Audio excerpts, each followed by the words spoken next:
Hello. I'm just smiling because my YouTube video is working again. The last 2 days it wasn't, or 3 days, the video wasn't turning up. I couldn't see, so I couldn't even do it. Anyway, frustrating. Who knows what happened there? I don't know. Anyway, I'm just waiting for people to turn up. Just sitting here waiting. Hello, Tracy Cudworth. Says you're watching. Welcome. Just waiting for people to turn up. I've got a really busy day today. Tomorrow, holy moly! I was just looking at it. Oh God. Oh, yeah. I was just planning out tomorrow, and I thought, no, I don't even want to look at that. So anyway. Okay, so you can start asking questions anytime, by the way, because there's hardly anyone here yet, so that's good. It means I'll get to your question. So I'm Lisa, I'm a parenting coach. If you're new here, I've been doing these lives now for a couple of years, but I've only been on Facebook for about 4 months now. And I've been doing these for a couple of years, and I just do my best to answer as many questions as possible.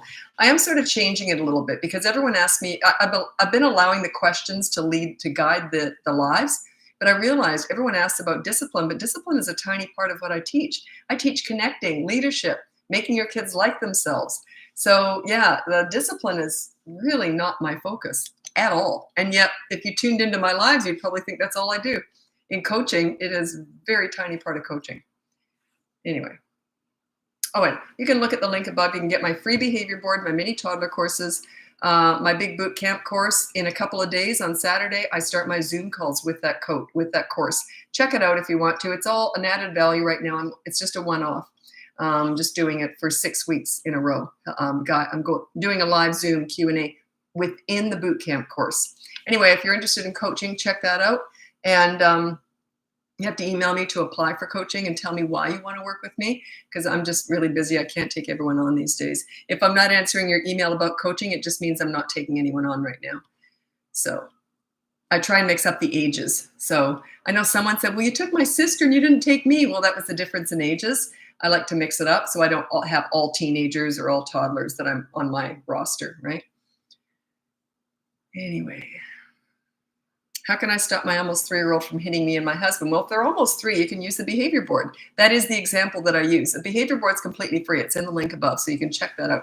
I have to turn my heat down just a sec.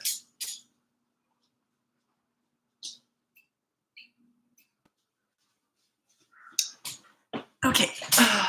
Anyway, yeah, so you put down no hitting as their rule, and if they hit, there's a consequence. And if they hit 3 times in a day, then you go to the second consequence. It'll make sense if you look at the behavior board. So, okay, there's 2 consequences for the kids. The positive action, you start with that. If they won't do it, then you do the negative deprivation. You take something away.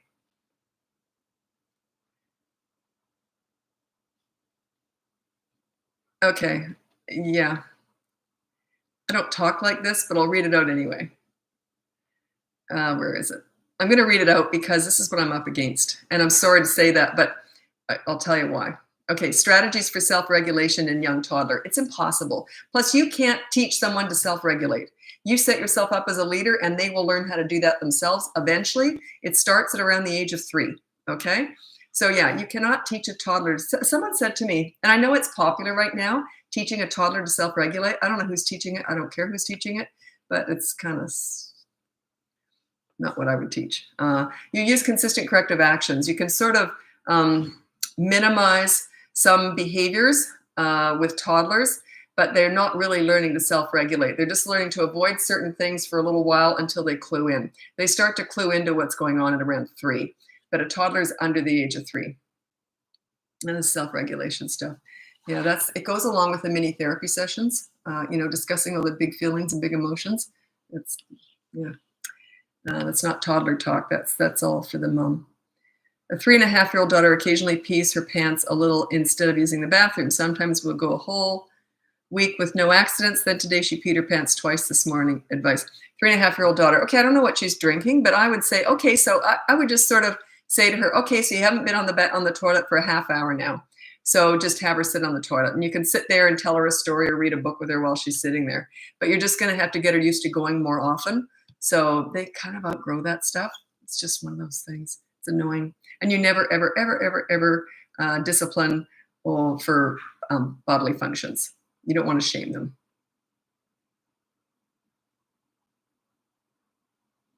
What if they don't care that you've taken something away? Age 3 and 4. Oh, they will. You just haven't found it. You have to find your leverage. Yeah, that's what. Sometimes it's a challenge. You know, I work with clients, and sometimes it's a real challenge. So we have to invent leverage. I can't get into that because it's something I don't really want parents just doing that on their own. You know, because you can go overboard with that. But yeah, it's just a thing I do. But yeah, you just have to find. You haven't found the leverage yet. That's all. Keep looking. It must be something they like. You could even buy something new and withhold that.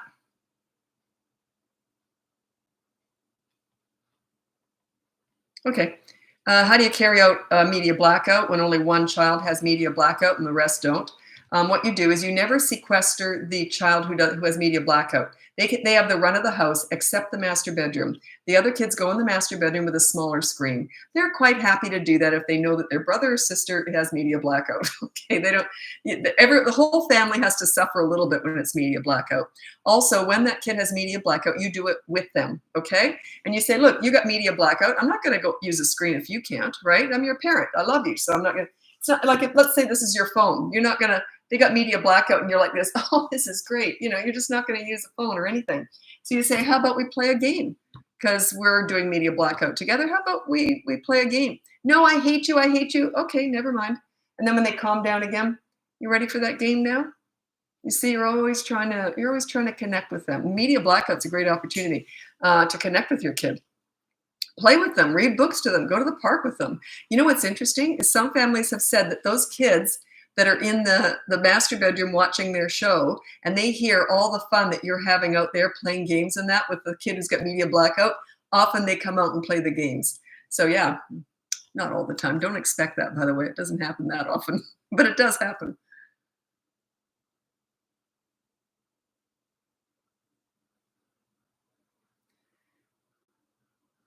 My kid didn't want to read a book. How can I tell him? I don't know what you mean. Are they 16, 6, 2? I don't know what you mean. Why do they have to read a book? I don't know. Is it homework or, yeah. You got to be specific with your questions and put an age down.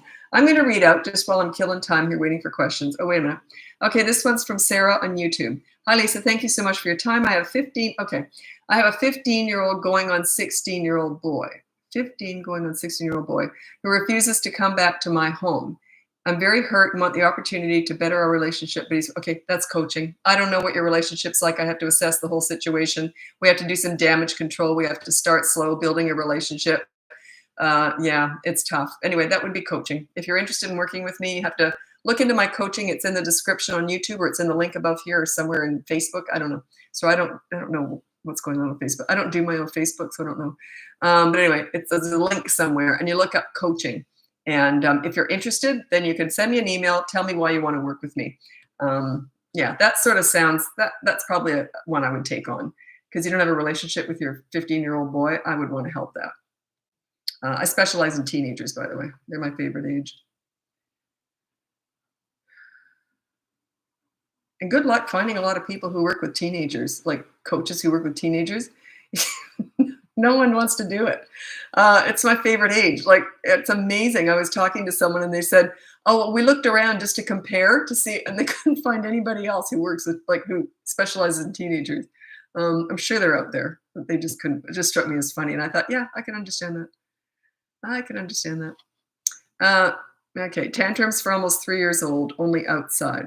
Well, tantrums for almost 3 years. I have a whole course on tantrum busting if you're interested, but basically, when they're having a tantrum, you completely ignore them. But you don't look on a phone. You don't have a conversation with someone. You want to file your nails or something, look like you're waiting for a bus. In other words, look like you're waiting for that tantrum to end. And you're right there.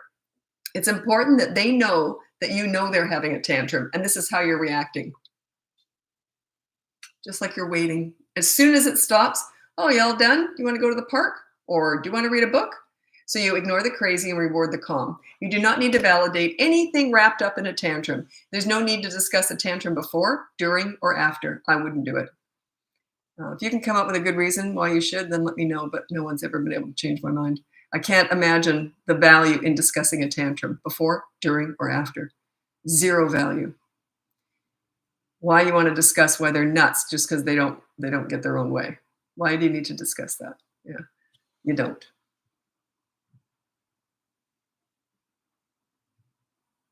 There's two things that I get into it with when someone is a child psychologist and they hire me for parenting, is discussing tantrums. We argue about that one. And the other one is praise. I say praise doesn't get good behavior at all. It's actually kind of the opposite. It's kind of a long drawn out. Those are two things that we often get into. uh, I can see why you would think you need to praise a child to get good behavior. It doesn't work, but I can understand the reasoning behind it. But the reasoning doesn't always match what works. I only teach what works, and it doesn't work. It might work with adults, it doesn't work with kids. It's not their love language. It's not what inspires them. Praise is not what inspires children. And also tantrums, they're just a complete waste of time. Like what I mean is discussing them is wasting even more time on them. Yeah.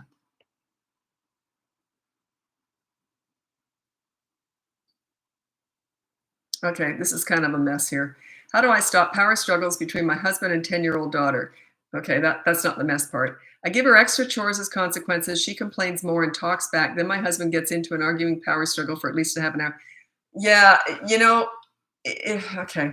Check out the behavior board and the power struggle. There's no value in that. Anything that, like, put it this way.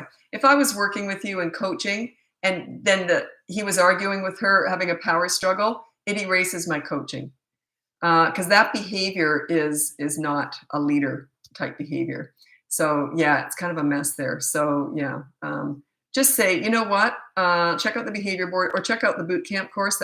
You might be interested in that. It's, by the way, my Zoom Q&As with the course starts on Saturday. I'm very excited about that. It's all explained in the link above. Anyway, yeah, you don't have power struggles with 10-year-olds or any kid. You don't have power struggles with anybody. And you're arguing for a whole hour, that would erase any good work you're doing. It just would. Tantrums in 6 and 7-year-olds, that's a tell. It means they must work. There has to be a payoff for that. Past the age of 3.5 to 4, they only do what works. And tantrums usually end at around that age. Well, they do if you're a leader. But yeah, it means that there's some payoff for it. So think about it. What are they getting out of it? They have to be working. Kids only do what works. They're not like us. We're stupid. We adults, we keep doing the same thing, expecting different results. Kids don't. If something doesn't work, they move on to something else.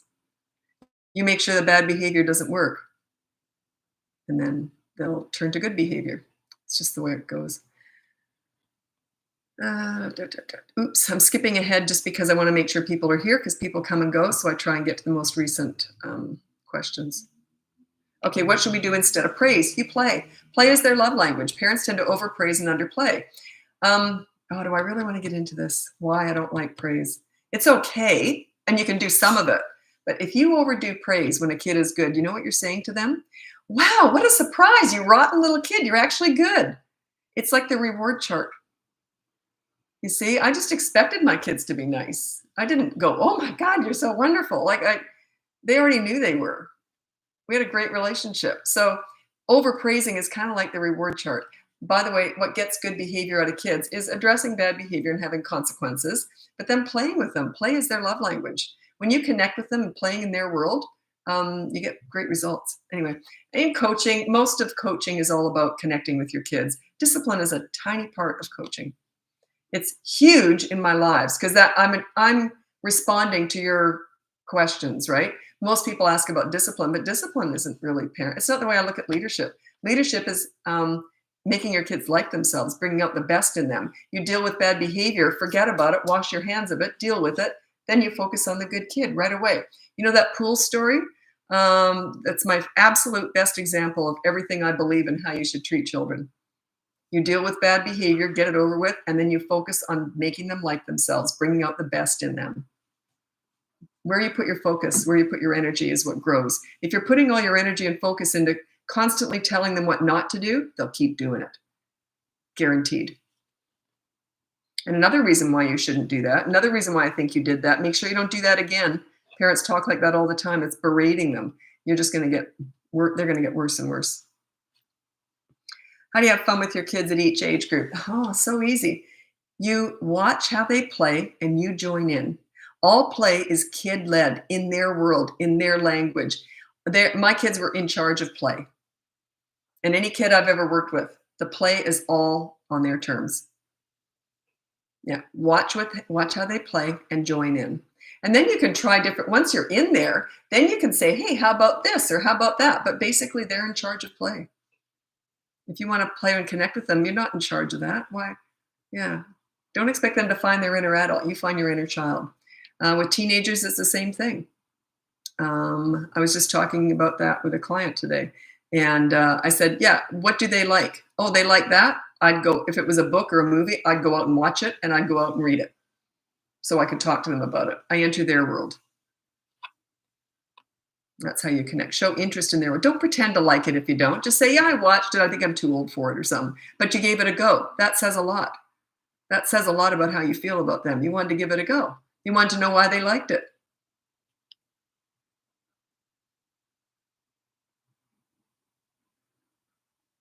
Thank God my kids didn't like Star Wars, all that stuff.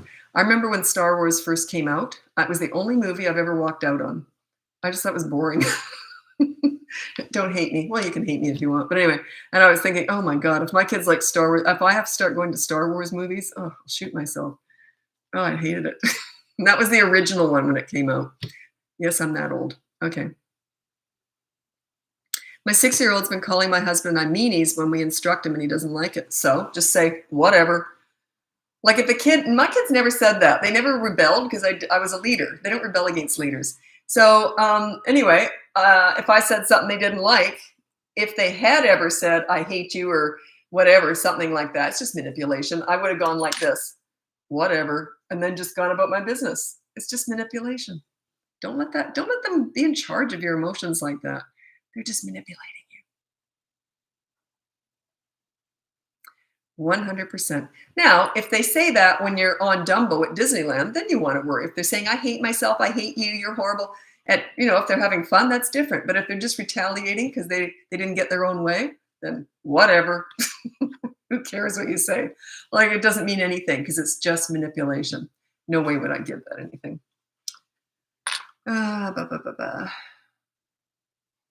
You said we have the exact same name. You mean Lisa? There's a whole bunch of us out there. I went to school with Lisas. I think there was 7 of us throughout my school years, and they all, except one, were Lisa Marie. All of them, Lisa Marie. Isn't that fascinating? Okay. Oh, gosh. When playing a game such a good question. Okay, when playing a game at any age group, maybe 3+, do you let them win? Board games, sports, etc. Absolutely not. Never. That's like cheating. You don't let them win. The thing is, you don't focus on winning. You focus on playing and how well they're playing. Also, I play to their level. I don't play games that I've really got an edge, right? Like I'm not playing bridge with a 3-year-old. Not that I could play at all anyway. But you know what I'm saying? Play in their world. So don't play things that you've got a real edge over them because you want to play on their level. And also, my kids are really good sports. My brother and I are really good sports because I did what my mom did. My mom focused on how well we played, not winning or losing. Now, my brother and I play to win, but we don't care if we lose. Does that make any sense? Winning is not our goal. I mean, we play to win. That is our goal. But our goal is to play well. Yeah, neither one of my brother and I have a sore loser bone in our bodies. Like and neither do my kids. They're both really good losers because they play well. But my mom always focused on, you played that so well. She used to say, I'd rather lose and play well than win through luck. So she always focused on the playing. But yeah, don't play things that you've got an edge and then focus on how well they played, not the outcome.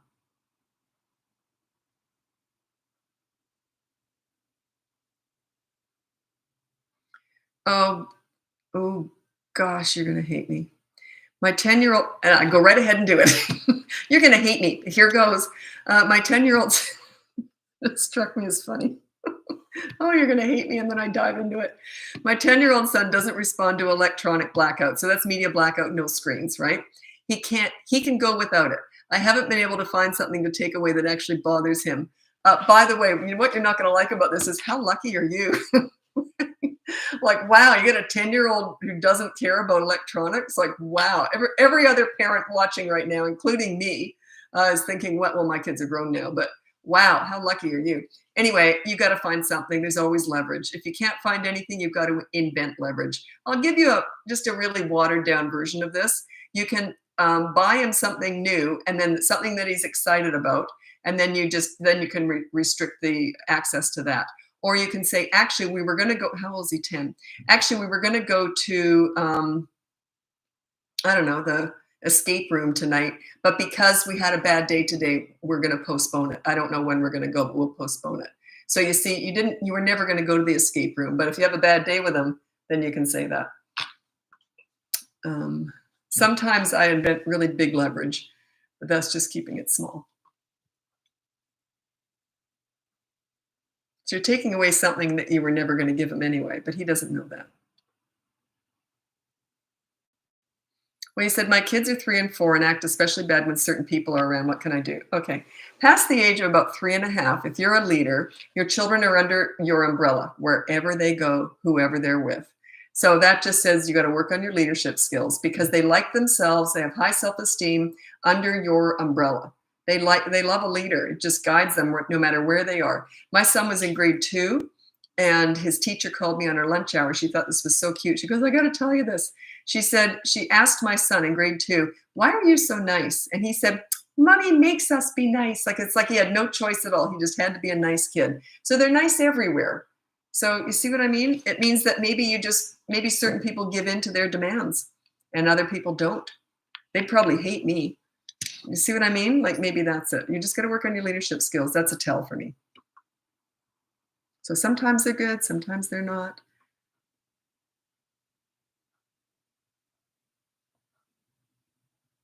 I used to block my daughter from the piano as a consequence for poor behavior. Well, I would have loved that. My mom was a piano teacher, so she really insisted that we were musical. And but yeah, I didn't like playing the piano, so I would have been thrilled if she blocked me.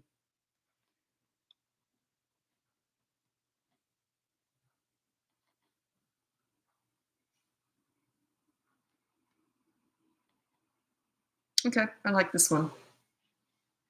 How do you handle constant competition between siblings, 3 and 5 years old, arguing over who goes first, whose plate is bigger? The list goes on and on throughout. I'm going to give you one example of that. It's just an idea on how you handle this. Let's say you have 2 kids and you go to the park and there's one swing.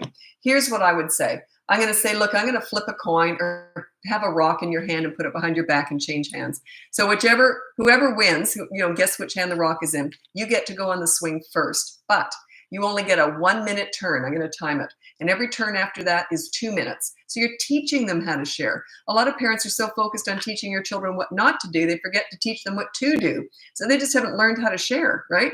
So you say, okay, so now you go on the swing. 1 minute's up, off you get, and drag them off if they're having a tantrum. That's okay. They'll eventually learn. You take charge of this stuff. Then the other one goes on for 2 minutes. What'll happen? They're going to get sick of it and they'll end up just going off on the slide or something. So, but you're teaching them how to organize stuff. You want to hear something interesting? My mom was called to the preschool. I was brand new in preschool. I was 3 years old. And I remember my mom talking to the preschool teacher. And I was very proud. I never had a tantrum or anything. I would have been humiliated. My daughter's the same. We're very proudful, like we're just born old, really. So, and I can remember my mom talking to the teacher about me, and I was in trouble. I was horrified. Do you know what I was doing? The teacher said, can you please tell Lisa that she's not in charge here? Do you know what was happening? Was all the kids were pushing and shoving on the slide. Everyone wanted the slide. I can remember this. Every kid wanted the slide, and they were pushing and shoving and being mean. The teacher wasn't doing anything about it. So I told them to line up and take their turns. I never even had a turn. I was so busy organizing all these kids. And then they were taking turns, and there was no fighting anymore because the teacher couldn't handle it. She was smoking or something probably back in the day. But yeah, I remember how horrifying. I was so mortified that I got in trouble my very first day at preschool. But yeah, even back then I was teaching kids how to share. So, oh God. Oh, I just think about that. I was so embarrassed. Oh God, it's funny. What is a good amount of one-on-one time, playing, etc., to give each day? Well, you don't do one-on-one time. That's a huge mistake. It builds animosity between kids. If everyone gets along, fine. But if you want your kids to get along, you don't do one-on-one time with them unless there's really specific different things that they do. Like if you've got a 13-year-old daughter and a 4-year-old son, you're probably going to be doing different things. But I'd still make sure we were doing stuff together, hanging out together, listening to music together, whatever. So yeah, you do stuff as a family that builds relationships with the children, and always play to the weakest link. So play to the youngest one, something they can do. Yeah, the one-on-one time, I've worked with a few families who've made that mistake, and they say those kids are always fighting. And every single night, I do 20 minutes with each kid, and I'm like, that's why they're fighting. You're building animosity, you're building resentment, you're building hatred within your children. They don't care that it's fair. They just see you're with the other kid, then you're with the other kid, then you're with me, and you're still mad, so you don't even enjoy it. So what I suggest they do is they get together and they do stuff together. Yeah. I get a lot of people with child development degrees, like teachers, principals, and child psychologists. And what's funny is when I tell them stuff like that, they go, "Oh, why didn't I think of that?" And I said, "Well, it's parenting, right? It's just different." And I couldn't do their jobs, and they struggle with parenting. So, but yeah, a lot of stuff does not cross over.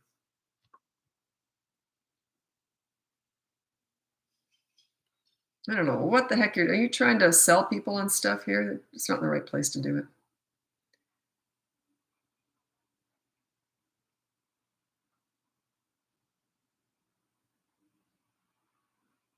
Okay.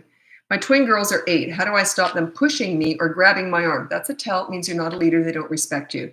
So work on or check out my boot camp course. That might be for you. The big Zoom calls are starting this Saturday. It's just a one-off. I'll be going through the whole course with you.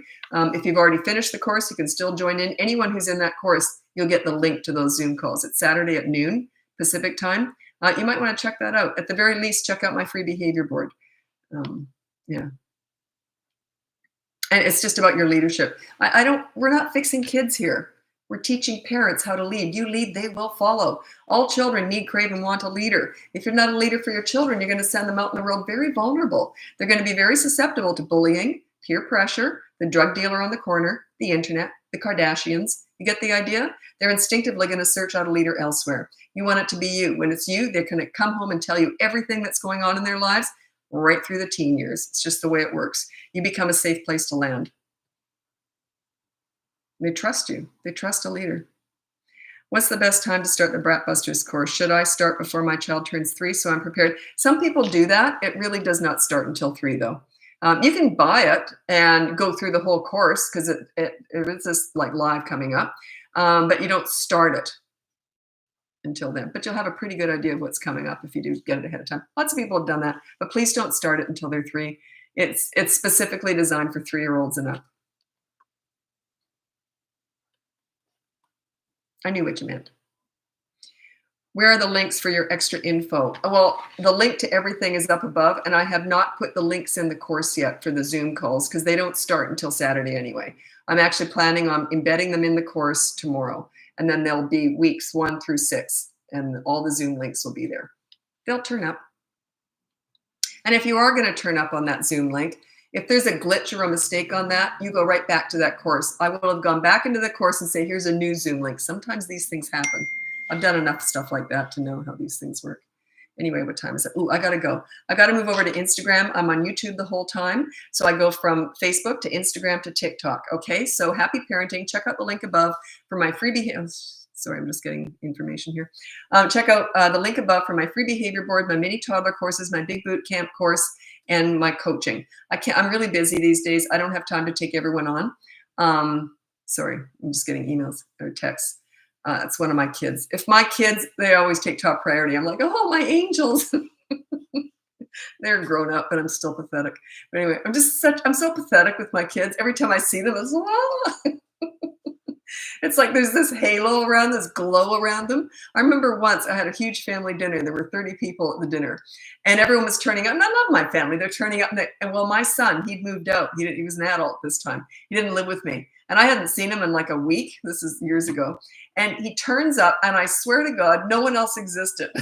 It's like he was walking up the stairs, and it was like he glowed. I was like, and I'm like, oh, my angel. And he's like, yeah, hi, Mom. Okay. That's that mother. I'm so humiliating. Anyway, check out the link above for all those things I just talked about. I'm going over to Instagram if you want to follow me over there. And I'm on YouTube the whole time, which is where I save all of these lives. So happy parenting. Bye now.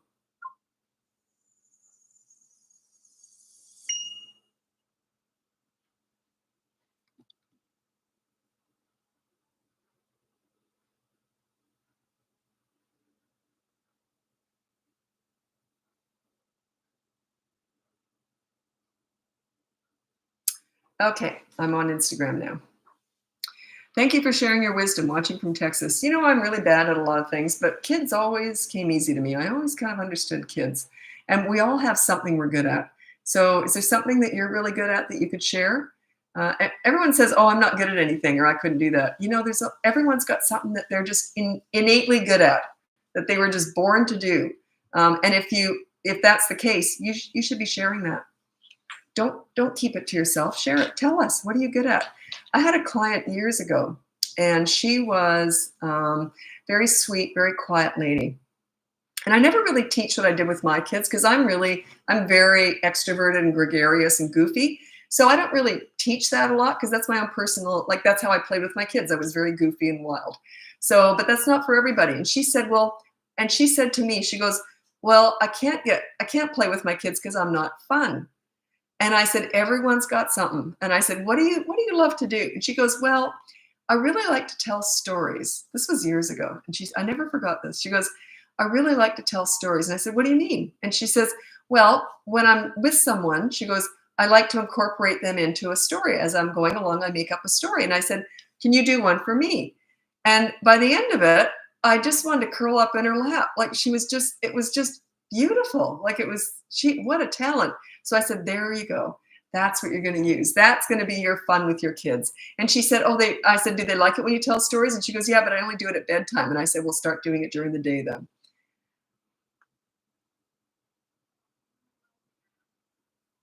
Good at doing little things for people. I was just mentioning, because someone on YouTube said something about me sharing my wisdom. And I said, everyone's got something they're good at, crocheting. Okay, good. Share it. Do some videos on it. I sew, and I used to teach it. And so I've done some video. I don't like doing tutorials though. I just show what I've made and sort of explain a couple things sometimes on one of my channels. And so share it. Well, you should see the people come in. "Oh, how do you do that? I love that." And I think I just don't have time to do that, but I would love to. But there's always something. We've all got something that a lot of other people would like to know about. So yeah, think about, what could you share with people? What do you really like to do? The more passionate you are, the better it comes across. Like, I really enjoy sewing, and I love fitness. Yeah, I love fitness and parenting, of course. But yeah, what do you love doing that you have a knack for? Share it. Talk about it on social media. Show what you do. Show your talent. Oh, this is where you ask questions. I'm just rambling on. Anyway, my name's Lisa. I'm a parenting coach. If you go on the link above, you'll see my free behavior board, my mini toddler courses, my big boot camp course. By the way, the live Zooms start this Saturday if you want to join into that. If you're in the boot camp course, it doesn't matter where you are in it, you can still join. It's a Q&A. Just for people in the boot camp course. And then my coaching. I'm really busy. I can't take everyone on. So you have to check it out. If you really want to work with me, tell me why. And then tell me the ages too, because I like to mix up ages in my roster of parents. Anyway, parenting questions. Let's get going. Grooming ungroomable dogs that have been kicked out of other salons. Excellent. How do you market that? The ungroomable groomer. Oh, that would be great. What a great marketing thing, eh? Because you get everyone else too. They think, wow, if she can groom those ones. It's like me. I can talk about all parenting stuff because I specialize in troubled teens. So it's like that, I can, you know what I mean? It's like, if you can groom ungroomable dogs, you can groom everyone. Anyway, very good. Yeah, ask questions. First time. Okay, I get a lot of new people, so sorry about that. I always assume everyone's a regular, but yeah, of course I get lots of new people. Can you help siblings bickering and how to stop them fighting? 7 and 3. Okay, a lot of people are always trying to stop what they don't like rather than teaching them how to get along. One of the things I did with my kids, this was really funny actually. They were 8 and 3. And my son was always in charge, until my daughter turned 3, and all of a sudden she started to find her voice. And I remember when she just turned 3, and she always, no matter what my son said to her, she was just all over him. Yes, yes, she'd do anything he said. And it was great. He loved it. It worked out great. Anyway, one day she said no. And my son and I both went like this. She'd never said no to him before. So it was a whole new world. Anyway, it wasn't long after that, they were going to play Lego together. And it was all his Lego. So he set up a game of war. So it was her side and his side. And you know what he did? They were doing it in the other room. And I heard their voices raising. And they knew I didn't like it when they fought. You either call me over or you figure it out. You don't raise your voice in our house, right? So anyway, and I went in there and no, I yelled out, I said, do you want me to come in there and sort that out? Normally they'd go, never mind. And this time my daughter said, yes, please. So I went in there. You know what my son had done? He'd set up this war. She had way more men than he did, like way more. And then he didn't have very many of them, but he had all the cool looking black capes, Darth Vader looking guys. And she had all the dorky little Where's Waldo guys, you know, with the striped shirts and everything. And they were sitting with a toque and they were just sitting with their legs in front of them. So she had the dorky side, but she had way more. So I said, instantly when I went in there, he knew he was in the wrong. So I said to him, I said, so you think this is fair? And he was starting to sweat because I like to drag this stuff out. So I said, so you think this is completely fair? And he's like, his chin starts to go up and he goes, yeah, she has way more men. And I said, I see that. She sure does. So you think that this is a really fair war, that you'd be just as happy on her side? I said, great, switch. He was so quick. He divvied up all the sides, changed everything around. But yeah, it's sometimes you just have to go in and teach them how to get along. So, and also, if they are fighting a lot right in the moment, I would just say, okay, you're fighting, and you take the oldest one out first. Just take them with you and say, okay, you're going to stay with me for 5 minutes, okay? And just don't talk about the fighting. Don't go on about it. Then you're just chatting about their day, whatever, just making conversation. Say, okay, go back, and don't say get along. There's no point, right? So then they get back together, they stop fighting, then take the other one out. You go back and forth, back and forth. Eventually they'll learn how to get along, or they'll just avoid each other. There's a million different ways of handling that, by the way. Car seat tantrums, do the karate chop like my friends and I used to call it. So, you know, when they do that stiff as a board, or my son would even go like that, you know, they're just arched so much. So I would just put my hand on his stomach and I would just stand there waiting. There's no way he was going to move away. He was going to stay. I would hang on to him, make sure he's over top of that car seat. So I wouldn't say a word. I'm just standing there waiting. As soon as he'd take a breath and weaken, I'd go like that and zip him in really quick. So yeah, you just wait it out. We used to call it the karate chop. You're just pushing them in, folding them. Painting, love arts and crafts. Excellent. One of my clients was an artist and did a lot of stuff like that with her kids. That was her fun parent stuff, she was a brilliant artist. By the way, don't always play with your kids with stuff they're good at. Hear me out. Just because they're good at something doesn't mean they like it. Play with them with something that makes them happy, that makes them feel good. A lot of parents tend to focus on what their kids are great at, but it's not necessarily what they enjoy or what they're proud of. So think about that.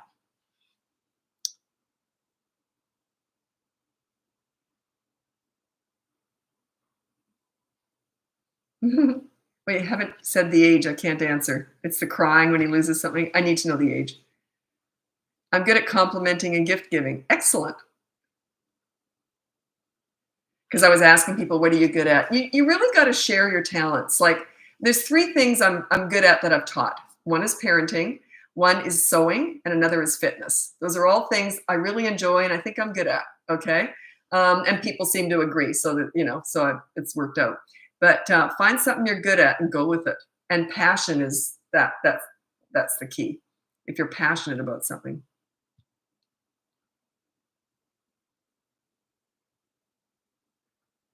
I remember once I was teaching this young woman how to sew. God, she was adorable, really cute personality. It's a young mom. Anyway, she put the fabric in the machine, and I don't know why I didn't think to say this. I didn't tell her to hang onto the fabric. She put it in the machine, stepped on the gas, and sat back. I guess she thought the machine was going to manipulate all the fabric and do all the work for her. I've never seen anyone do that before. She had a good sense of humor. I said, what are you doing? I love teaching things. It's fun. Gotta have a sense of humor. When I used to teach aerobics years and years ago, twice I had people who owned comedy stores, and they asked if I would do a gig at their comedy store because I was evidently so funny when I was teaching aerobics. And I said, I'm only funny on like when I'm teaching aerobics. I'm only funny when I'm reacting. But yeah, to stand up on stage, I'm sure I'd soil myself. I could never in a million years do that. Plus, it didn't fit into my mothering role, going out and doing a midnight gig at a comedy club. Just struck me as funny. I said, no thanks. Okay, how do I get my 2-year-old to stay in bed at night? I happen to have a course on that. It's called Bedtime Battles. It's one of my mini courses. It's in the link above, and it's 2 parts. One is how to get them in bed, and the other one is how to keep them there. That's the hard part. Getting them to bed is easy. Keeping them there, it can be a night of pure hell. Someone said to me, which course is it? Oh, the tantrum course. They don't feel it's buffed up enough. They're buffed up enough. Like there's not enough in there. You know, I've looked at that course a few times and I'd be making stuff up. It is exactly what you need to hear in that course. Like if I was to throw up other stuff in there, it would just be gratuitous. It wouldn't mean anything. So yeah, someone just said that the other day and I thought, should I buff that course up or, media it up a little bit more? And I thought, no, it's the only thing that I need to say about tantrums. They're not that complicated.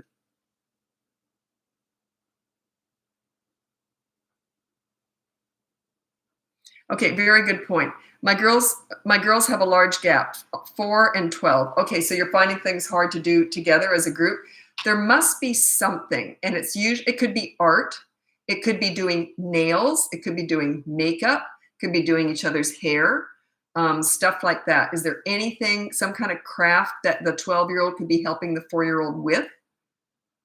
Teaching them, becoming like a mentor, putting them in the leadership role with the 4-year-old, making her feel good about herself as a 12-year-old, being a mentor for her little sister. I got lots of ideas for that, but yeah, that's what I would do.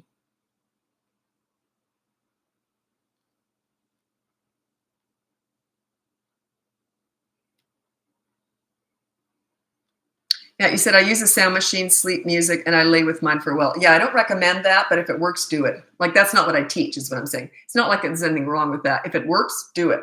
But yeah, I often recommend, what I mean is the laying with them. What I often recommend is the sound machine or sleep music or whatever. Yeah, or the galaxy lights, anything that sort of diverts their attention away from crying and getting out of bed.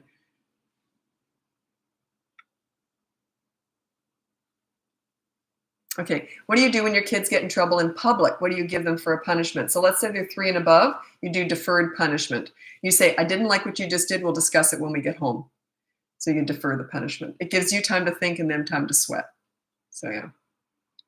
Unfortunately, if they're under 3, you have to do it in the moment. They're in the moment discipline, consistent corrective actions. It has to be right in the moment. So it's a quick little action anyway. It's always removing fun from them or removing them from the fun, just for a few minutes or whatever, a minute. So if they act out at a park and they're on a swing, I would take them off the swing and I would say, you're going to sit with me now for a minute. But yeah. But if they're 3 and above, I would say we're going to discuss it when we get home. And I always talk like this when I'm disciplining. It's almost a whisper. I'd say, I'll tell you what, I didn't like what you just did. We're going to discuss it when we get home. Okay, do you understand? Okay, good. And that's it. If they keep, but I did this. I said, we'll discuss it when we get home. And if they keep at you, they're older and they keep at you, I'd say, I'll tell you what, if you keep at me, we'll make it worse. It's your choice. And then make sure when you get home, you say, look, I was just going to do this, but you just kept at me. I told you I'm going to make it worse. So what we're going to do is this. So you see how it's so like you almost slow down your words and you get very quiet. And you always kind of look like, okay, do you understand? Okay, good. And then you forget about it. Then you go right back to singing or whatever else you were doing. I know sometimes clients will say, I practiced that. We did role playing, my husband and I or whatever, with this, this quiet sort of leadership talk. And they say the first time we ever talked like that to the kids, they just stood there like this. They'd never heard that before because they'd been yelling, right? And they said they actually just stared at them. But yeah, that happens. Asperger 4-year-old doesn't get consequence and holds a grudge all day. Asperger's or Asperger's, however you pronounce it, depends on what city you live in. It's on the spectrum. Well, they say it isn't autism, but it sort of is wrapped up in that.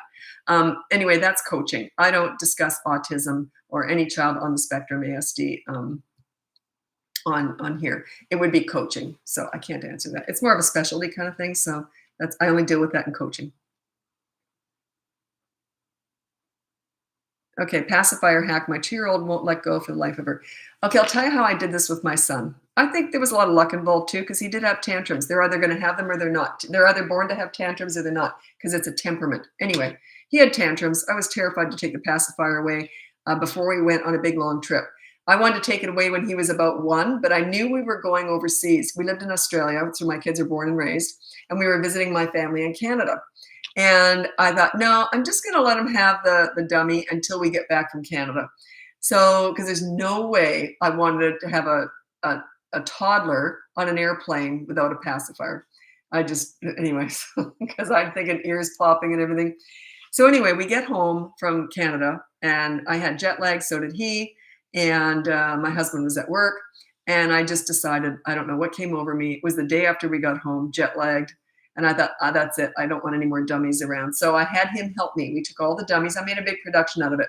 You're a big boy now. You don't need any dummies. And he's only 1.5, right? He's kind of looking at me like, what are you talking about? So anyway, but it's very visual. He saw me doing this and he helped me. We put them all in a little baggie and then zipped them up or whatever. And then I picked him up and he held the baggie. We went outside to the garage, the carport, and I opened up the top of the wheelie bin and I said, okay, bye-bye dummies. You're a big boy now. You're not going to have any more dummies. And he threw them in. So, because he's only 18 months old, he doesn't understand the ramifications of that, right? So he wasn't upset. He just figured there's more dummies to come, whatever. So anyway, for the rest of that day, I'm thinking, how stupid am I? Jet lag, and now I'm going to have a tantruming tot all day. Not once did he get upset. Not once. Every so often he'd go like this, looking for a dummy, and then he'd look over at me, and I'd go like this, I'd look away. There's no way I was going to get eye contact with him. And not once did he ask for it or have a fit. Not once all day. And he never did again. Whew. I think because he knew, he was only 18 months, but he was starting to understand when mom says something, it's going to happen. If dad had done that, his dad's a great dad, but he was more the pleaser. I was the leader. So, and he was kind of figuring out that when I said something, it's going to happen. So I think that was part of it. Also, I think I was just lucky. I don't know why. But like changing his nappy or his diaper, in Australia it's called nappy. Anyway, changing his diaper, he would struggle a lot more with dad, but he knew when mom said, I'm changing your diaper, it's going to get changed. So I would just hold him down, do it quickly, and then he stopped fighting me because he realized there's no point. They sort of learn really young who the leader is. It doesn't mean they're not still going to have fits if they're that way inclined, but they're less likely to have them with the leader than they are with the pleaser. They start to pick up on that. But he still went nuts a lot of the time anyway, so.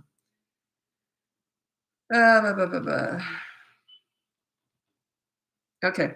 I can't help you, but I'm going to read it out and tell you why I can't help you.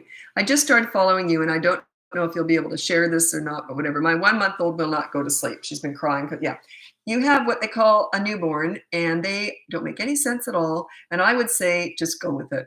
You sleep when they sleep. You do whatever they want to get them to sleep, so long as it's healthy, and as long as you're healthy and happy and the baby's happy and healthy, same thing. Do whatever you got to do. Don't worry about the housework or cooking or whatever. Just, I've got a 2-month-old granddaughter, actually. They sort of went through that initial stage, right? It's just hard. I mean, it's just sleepless nights. It's just part of it. It's part of it. Yeah, sorry about that. Some of them will sleep through the night, but mine never did. So yeah, that's not the norm. But yeah, they will eventually fall asleep. I can't recommend one of the things I did because it's not medically sound, and it's not dangerous or anything. But it's just something that if you did it wrong, it might hurt them. So you have to be so careful with it. But there was something I used to do with my kids. But anyway, yeah, you'll just find your own way. So I can't really help you with that. It's just part of it. Sleepless nights. I remember that. I remember in the middle of the night one night, my son, it doesn't bother you as much with subsequent kids, but your first one, you can't believe you're up at 2 a.m. for 3 hours. Like, you just can't believe this. It's like, what is this? Like, it was just horrible. I can remember, and I was bleeding. My boobs were bleeding. It was a disaster. They had poor sucking reflex, so I had to use a shield, and it pulls your nipple out to about a mile away. And they were bleeding and pussy, and it was agony feeding him. But I was determined to breastfeed. Finally, we got over that pain, and he was fine. But I remember once I was bleeding, and 2 o'clock in the morning, and he was having problems feeding and crying. And I remember I just was sitting there crying, thinking, this is mothering. Like you just have those moments. It's just part of it. You know, I'm seeing all these smile or happy, crying, whatever. You get it, right? Like it's just part of it. It's not, you don't look at, and do not look at those pretty, perfect mothers on Instagram or anywhere else. That is not reality. Reality is me sitting there with bleeding nipples, crying. That is motherhood. Anyway, okay, I'm going to move over to TikTok now. If you want to join me over there, it's Bratbusters Parenting. Anyway, thanks so much for joining me here. Check out the link above. You can get my free behavior board, my mini toddler courses, my big boot camp course, and that Zoom Q&A starts Saturday. So I'm going through the course with you on Zoom. Basically, it's just a one-off for 6 weeks. I'm going to be going through the course with you. If you've already started it, that's fine. Just you can join in. It's a Q&A. Anyway, and then the coaching. I don't have time to take everyone on these days. Check out coaching first, and then you can email me and say you want to work with me. But tell me why, the ages of your children, because just for my own, I like to mix up the ages. I don't want all teenagers or all toddlers. I like to have a variety of ages that I'm working with. Anyway, thanks so much for joining me. I'm hopping over to TikTok, and I'm on YouTube the whole time. That's where my lives are saved. Anyway, happy parenting.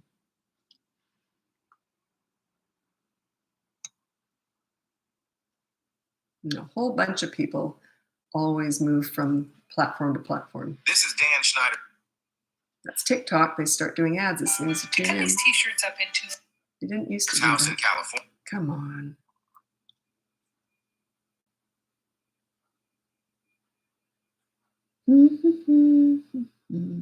No, whoops. Go live. There we go. Okay.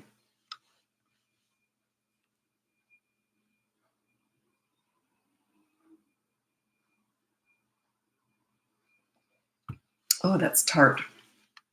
Oh, I'm drinking kombucha, and it's cayenne cleanse, and that's got some bite to it, I'll tell you. It's tart and spicy at the same time. Whew. Okay, so I'm just going to read some comments on YouTube. One is, what age do you recommend to start daycare? We have an option of time it yourselves. There is no answer to that. Like, I don't know. I don't know. It's like saying a whole bunch of stuff's like that. Like, at what age should they start having sex when they're teenagers? I don't know. There's no specific age for any of this stuff, really. Except, when do they go on the behavior board? 3 years old. That's when they can stop and think before they act. But yeah, there is no perfect age. Lots of people have a lot of success with daycare. Their kids love it, and other people, it takes a bit longer for their kids to get into it. I think it's got a lot of benefits to it, the social skills for sure, and they learn to, live without you for a while rather than being dependent upon you. But, there's pluses and minuses to everything. I was a stay-at-home mom for a very long time, and I loved it. I was happy doing it. But if you're not happy doing it and you're happy at work, you're a better parent if you're out working and put your kids in daycare. If you're not happy staying at home, I can see why. Conversationally, it's not terribly stimulating. But I was out a lot. I was very social, so I was out every day. I went to the gym with my kids, so they went in daycare there. That's where they got their social skills really young. How old is too old to implement your strategies? Really, it starts at 3. I teach leadership, and it really kicks in at the age of 3. That's when the behavior board starts. A lot of my clients have toddlers and babies too, so when I'm coaching people. But mostly it's preparing them for what's coming. But yeah, we deal with some little stuff. It's more little stuff when they're little. I'm going to read out my top 5 tips for parenting toddlers. And it sort of sums up why, leadership doesn't really kick in quite yet. They're starting to get it. They know who. Put it this way: if you're the leader and you've got a spouse who's a pleaser, the kids are usually better for the leader from a very little age. You can see it. So they're starting to learn. Anyway, and leaders are fun. You play with them a lot too. That's a huge part of it. It's connecting with them, bonding with them, being fun, entering their world. Okay, here we go. My top 5 tips for parenting toddlers. Number 1 is child-proof your home so you never have to say no. Number 2 is you set up a toy rotation system so they're never bored. Number 3 is when you want to connect with a toddler or bond with a toddler, under the age of 3 is a toddler to me, you do so in their world. You don't go to the nail salon with a toddler. You go to the park and roll down the hill with them. You're entering their world. They do start to look at you differently. They just do. When you enter their world, you're more connected, or they feel more of a connection with you. Number 4 is sort of similar. When you want to discipline a toddler, you do so in their world. They're not about words, they're about actions. You don't use these mini therapy sessions discussing all their big feelings and big emotions. That is garbage. That was invented to make the mom feel good about herself. It has nothing to do with the toddler. Zero to do with the toddler. They're about actions. I know they're trendy right now, but they're garbage. Drives me nuts. Anyway, it's like, use your words. All that garbage. Oh, it's so patronizing. Anyway, it drives me insane. I'm very passionate about what I do. Anyway, and number 5 is stop trying to figure them out. Toddlers are not figure outable. They're brand new, fresh human beings. They're just forming. I always call them crazy, but it's more that they just haven't developed sanity yet. They're not there yet, right? They're cute as a button, but they're all feet, no brains. They've got one marble and some tumbleweed floating around in there. Imagine if you've only been in the world for 2 years, and for one of those years, you were a potato laying on a mattress. Like, come on, don't expect too much from them. They might even go like this and smear poop on the wall. Can you figure that out? If you can you let me know? You have to put the ages down when you're asking questions. Oh, welcome. You haven't caught me for a while. Excellent. I'm on here every day, but I don't know the times, except Tuesday and Thursday are my only regularly scheduled lives. I might not do one on Saturdays for the next 6 weeks because I'm doing my boot camp Zoom calls. You can check that out above in the link. If you're in the boot camp, I'll be doing Q&As and going through the course with you, the boot camp course. It's just a one-off. And then those Zoom calls will eventually be they'll be embedded into the course. So you can see other parents that are going through exactly the same stuff you are. Everyone thinks they're the only ones. I don't know how many, quite a few parents of teenage boys right now. And it's amazing how similar their problems are. Like it's not always that way. But I could almost copy and paste my notes from one client to another. There's 2 or 3 of them that are just identical. That doesn't usually happen with teenagers, but yeah. So yeah, you see other parents are going through this stuff too. You're not alone. Parenting's the hardest job in the world with the least amount of training, and yet you expect yourself to be an expert. It doesn't make any sense.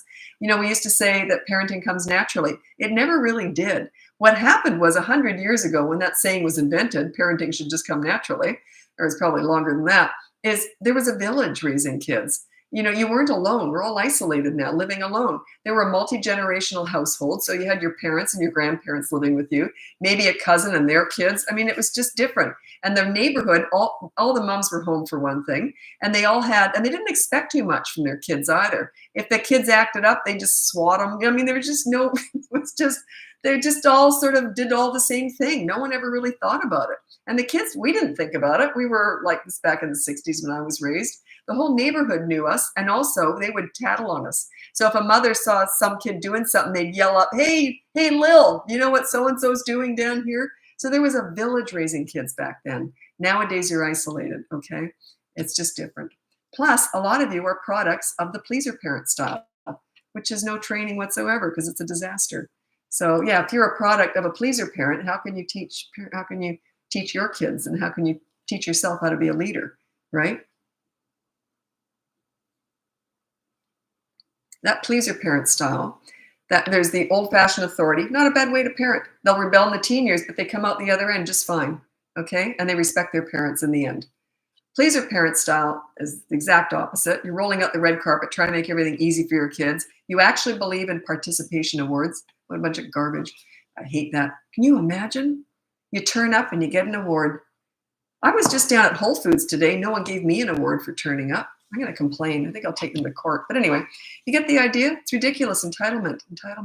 Anyway, disaster. Those kids will never respect their parents, and they're going to rebel in the teen years. They're going to rebel when they're 6, 7, 9. That really comes back and bites you in the butt, that pleaser parent style. Total disaster. So if you're a product of parents who did that, they were doing the best they knew how, but it didn't teach you anything. So yeah.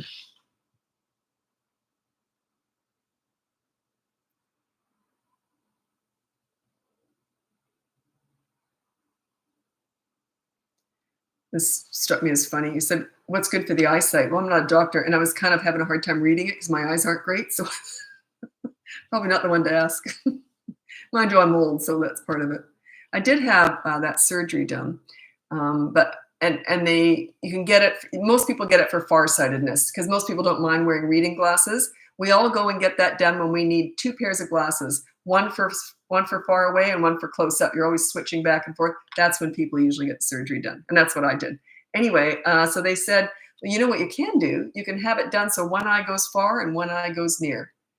And then they test you. They say, how do you like this? They do that thing and they say, do you like this? Do you want, and it makes you so sick. You can't. I said, oh, I can't handle that. And they said, yeah, most people don't.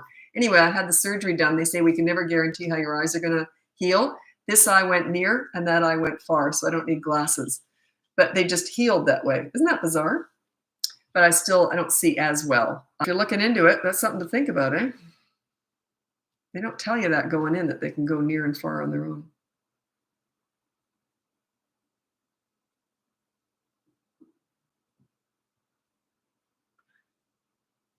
Okay. 3-year-old only wants dad at bedtime, so refuses mom's help. This is what I would have said. If my kids had done that, I want dad, I'd say, you're stuck with me. There is no way I would give in to that manipulation. It's procrastination because they don't want to go to bed. And it's control. So yeah, I'd say you're stuck with me and let them have a fit. I don't care. There's no way I would be manipulated like that. It's not good for them to do that to you. So think of this stuff as kindness. Not allowing a child to manipulate is mean because they don't want to be nasty little snots, right? But that's what you're encouraging if you allow that.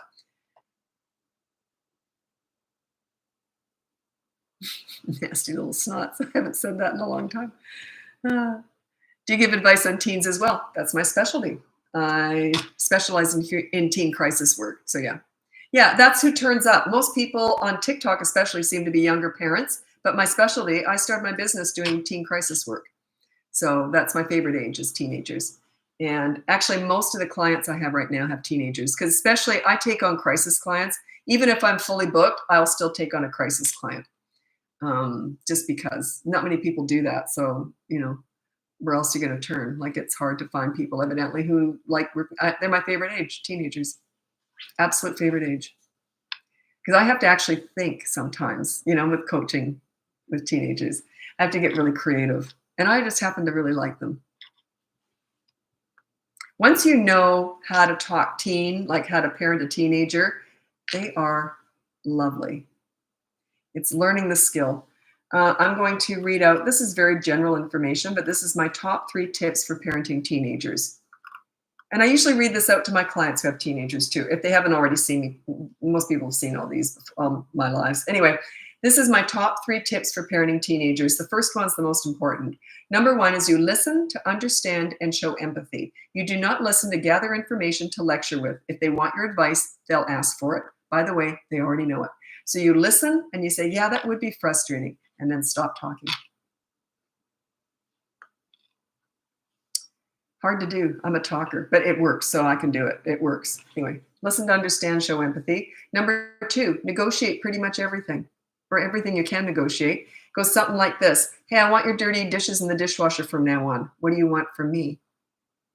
Go back and forth. It just gets good. It takes a while to get into that, but it gets good results. Number 3 is also very important. Don't sweat the small stuff. They're allowed to make mistakes, just like you did, just like you do. Okay? If your teenager does something stupid, it's not a big deal. The big deals, that's different. But if they do something stupid, I would have said, well, that was stupid. Do you want to hear what I did when I was your age? And laugh it off. We all make mistakes. That's okay, kiddo. I did something even dumber than that.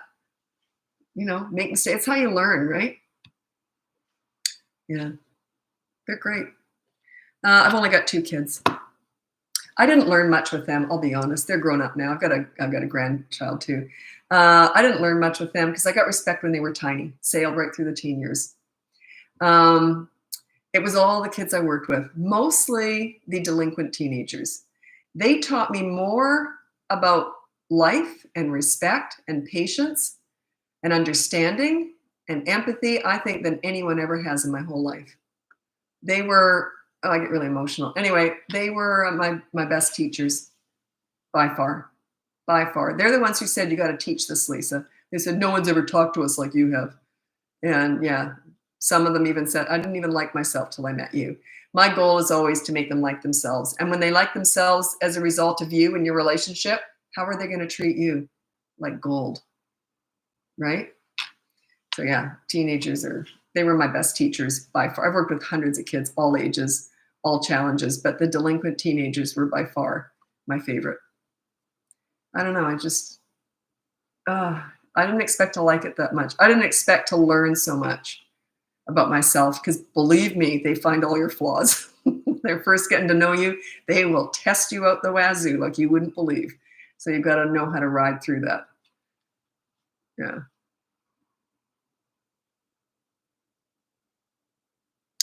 Do you wear sunscreen? Are you trying to sell some or something? I don't know what you mean.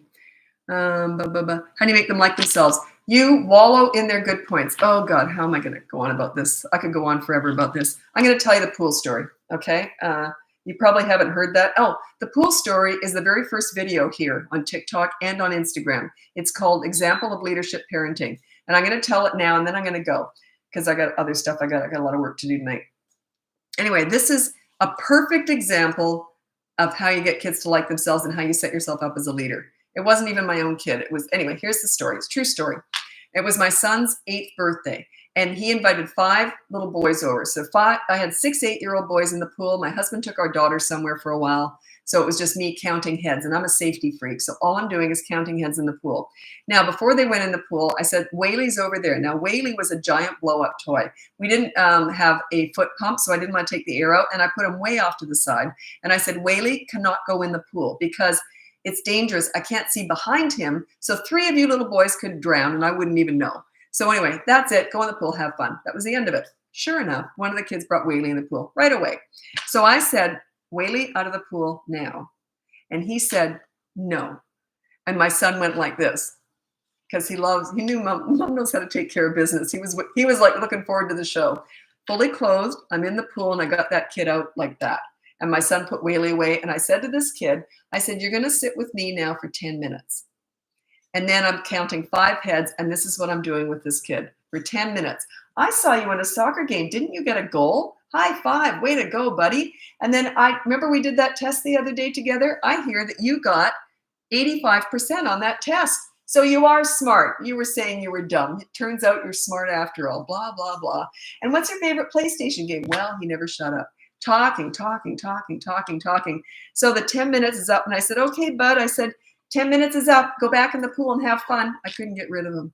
He's talking. And I kept looking at my son like, so finally, my son got him back in the pool because they were going to play basketball. So they needed 3 on each team. Well, for the rest of the party, this kid was all over me. Can I help you with the cake, Lisa? Can I help you with this? Can I help you with that? He was my shadow for the rest of the day. Anyway, later on, 3 hours felt like 3 weeks. It was agony because he just wouldn't leave me alone. He felt great about himself, right? So anyway, then his mom picked him up later on, and they had a lot of problems at home. I mean, poor woman doing the best she can. She picks him up and she goes, were you as rotten as always? And he kicked her in the shin and off they went home. So I thought, yeah, they were struggling. Anyway, so what did I do there? What happened there? I had a rule and I said, Whaley can't go in the pool. And why not? I told them why. That's why he can't go in the pool. Now, when he brought Whaley in the pool, why did I not say, can you please take Whaley out of the pool? Like that would be begging. This is a safety issue and I take that very seriously. I was very visual. I pointed Whaley out of the pool now. And when he didn't listen to me, I took action. I never repeat myself. I took action right away. Grabbed him, took him on, sat him up beside me. And then I said very clearly, you're going to sit here for 10 minutes. Why did I not say, you're sitting here because you took Whaley in the pool? There's no point. He already knows why he's sitting there. Don't keep going on about the negative stuff. That's what parents do. They do this wrong all the time. They go on and on and on with these lectures. They tune you out. They're not listening. Plus, it makes them feel like crap. Okay? I've already dealt with it. The discipline is now finished. He's sitting beside me for 10 minutes. All I'm doing is building him up. I'm focusing on the good kid. I'm building him up. He felt like $1 million about himself. He's talking about himself constantly. Now, how does he feel about me? Would he be rude to me for the rest of that afternoon? Absolutely not. Why not? Because he would be embarrassed because I made him feel good about himself, right? That's leadership to me. Make them like themselves. Bring out the best in them. But I don't take any crap. I deal with bad behavior, but it's like that. It's really quick. No anger. It's quick. And then I never discuss it again. Plus, once the 10 minutes was up, if I had said to him, don't bring Whaley in the pool, I would have erased all the good I just did. In other words, remember how rotten you are. That's what I would have been saying to him. You get that? So I don't mention it again. Just go back in the pool and have fun. It's positive. Anyway, I got to go. Thanks so much for joining me. If you want to check out the link above, you can get my free behavior board, my mini toddler courses, my big boot camp course, or you can look into coaching. I can't take everyone on these days. I'm really busy with coaching, but I like to mix up the ages. So tell me if you really want to work with me, tell me, check it out first, and then tell me how old your kids are and what you're dealing with. And I'll always take on crisis. I do specialize in teen crisis work and also abused, younger children too. Any crisis work I will prioritize. Anyway, thanks so much for joining me, and I'll be back again tomorrow at my regularly scheduled live. Happy parenting.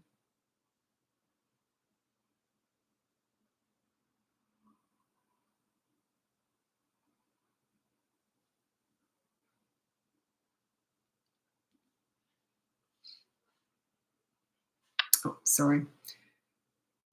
Trying to find my mouse.